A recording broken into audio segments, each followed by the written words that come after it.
ये है बच्चों हमारा क्लास 12 पॉलिटिकल साइंस। आज आप सभी बच्चों का एग्जामिनेशन है।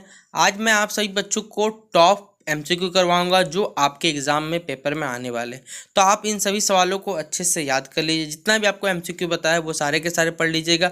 सब्जेक्टिव भी आपको जितना पता उतना करके जरूर जाइएगा, ठीक है। तो चलिए हम लोग वीडियो को शुरू करते हैं। देखिए, पहला सवाल बच्चों आपसे पूछा जाएगा कि भारतीय संविधान के किस अनुच्छेद में संशोधन की प्रक्रिया का क्या किया वर्णन। यानी देखिए, कौन से अनुच्छेद में किस आर्टिकल में बताया गया कि हम क्या कर सकते, कॉन्स्टिट्यूशन में क्या कर अमेंडमेंट कर सकते हैं, मतलब उसमें संशोधन कर सकते हैं। तो अनुच्छेद 365 के तहत, अनुच्छेद 368, अनुच्छेद 366 या फिर बच्चों अनुच्छेद 370। तो क्या होगा बच्चों सही जवाब? तो याद रखिएगा, अनुच्छेद 368 के तहत हम क्या कर संविधान में क्या कर संशोधन कर सकते हैं। तो 25 का बच्चों आप लोग बी नंबर टिक कर लीजिएगा। फिर अगला सवाल है बच्चों हमें कि किसे नई राजनीति का पिता कहा गया। अरस्तु को, प्लेटो को, मैकियावेली का या फिर रूसो को। तो किसे कहा गया बच्चों? तो वो कहा गया मैकियावेली को कहा गया, ठीक है, नई राजनीति का पिता। अगला सवाल है बच्चों हमारा, पॉलिटिक्स नामक पुस्तक का जो लेखक है वो कौन है। तासवेल है, रूसो है, प्लेटो है या फिर अरस्तु है। तो कौन है बच्चों, हमें ये बताना है। तो देखिए, जो पॉलिटिक्स नामक पुस्तक किसके लेखक है, वो अरस्तु के लेखक है। तो 27 का डी इसका सही उत्तर हो जाएगा। अगला सवाल बच्चों हमारा, व्यवहारवादी क्रांति का जो जन्म हुआ था वो कब हुआ था। 1919 को, 1939 को, 1945 को या फिर 1962 को। तो देखिए, व्यवहारवादी क्रांति का बच्चों याद रखिए जन्म कब हुआ था, वो 1945 ईस्वी को हुआ था। तो 28 का बच्चों सी नंबर टिक कर लीजिएगा, ठीक है। अगला सवाल है बच्चों हमारा, वोट देने का स्वतंत्र किस स्वतंत्रता से है। तो सामाजिक स्वतंत्रता है, ये राजनीतिक है, प्राकृतिक है या फिर आर्थिक है। तो बताइए किससे इसका संबंध हमें ये बताना है। तो देखिए, ये क्या है, एक राजनीतिक हमें स्वतंत्रता मिली हुई है, वोट देने का अधिकार जो हमारा है, ठीक है।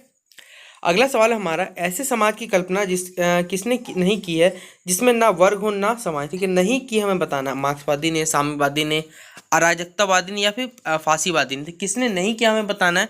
तो फांसीवादी ने। ऑप्शन नंबर डी क्या हो जाएगा, इसका सही उत्तर हो जाएगा।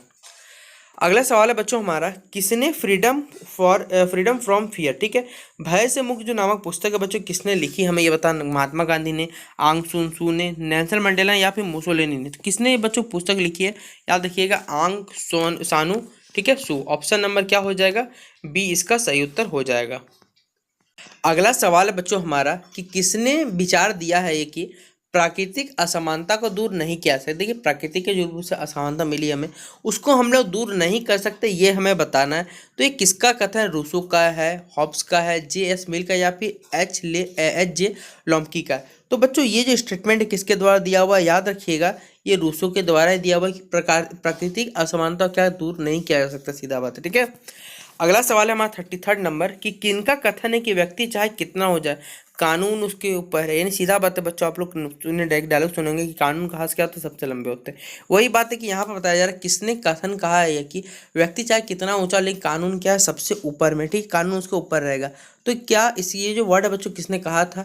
तो जे.एस. मिल ने, ए.वी. डायर्सी ने या फिर सर एडवर्ड कोक ने या फिर मार्गरेट थ्रेवर ने। तो किसने कहा था ये, तो sir Edward Coke. Option number क्या है बच्चों, सी में इसका सही उत्तर है, ठीक है। अगला सवाल है हमारा, प्लेटो ने अपनी किस पुस्तक में क्या कि न्याय संबंधी अवधारणा की क्या व्याख्या की, हमें ये बताना है। तो पॉलिटिक्स में की है, द प्रिंस में की है, सोशल में किया था, रिपब्लिक में की है। तो किस में की है बच्चों, याद रखिएगा ये किया है आपका द रिपब्लिक में, ठीक है। अगला 35 नंबर सवाल है, किस सिद्धांत के अनुसार वर्गीहीन समाज में ही न्याय उपलब्ध हो सकता है। उदारवादी में, लोकतांत्रिक समाजवादी में, मार्क्सवादी में या फिर फांसीवादी। किस में कर सकते हैं बच्चों, याद रखिएगा वो मार्क्सवादी। 35 का सी।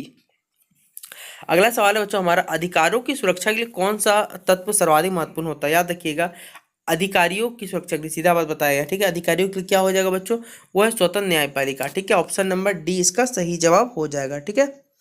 अगला सवाल है हमारा 37 नंबर, किसने कहा कि किस राज्य की पहचान वहाँ के अधिकारियों की व्यवस्था की जाती है। ये जो बच्चों कथन है किसके द्वारा कहा गया था, तो ये लॉस्की के द्वारा कहा गया। तो ऑप्शन नंबर बी में इसका सही जवाब है। अगला सवाल है बच्चों हमारा, इनमें कौन जीवन स्वतंत्रता तथा संपत्ति संबंधित 3 अधिकारों को प्राकृतिक अधिकारियों के रूप में माना जाता है, ठीक है। ये जो स्टेटमेंट